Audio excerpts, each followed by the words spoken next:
Asian Americans are expected to play a larger role in the U.S. elections being held here in the U.S., especially at the grassroots level. But on a national level, activists in America say more work is needed to increase the influence of Asian Americans. CCTV's Mark New explains why. Don Sun is running for city council in the Silicon Valley city of Cupertino in the state of California. The tea importer has previously served as Planning Commission chairman and been active in several community organizations. In all of Northern California, he's just one of a handful of candidates born on the Chinese mainland. There's no single person elected from mainland China so far as I know.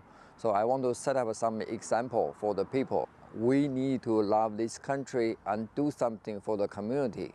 Strides are being made at local city councils and at the state legislature level too, where nationally 159 Asian American Pacific Islanders are running in the midterm elections. Some progress is also being made on the national level. This year, 22 Asian American Pacific Islanders are running for Congress, compared to 13 4 years ago. 5 of this year's candidates have Chinese ancestry. The history of every immigrant group politically in the United States is that that's how it begins, with local representation, organization, and finally, particularly when a second generation comes through, more native born, that's when real consolidation takes place and you start to see people growing up in American politics, in the American party system, and then being viable candidates for national office. But Jackman says Asian American voters historically have a low turnout, well below the 5% that make up the U.S. population.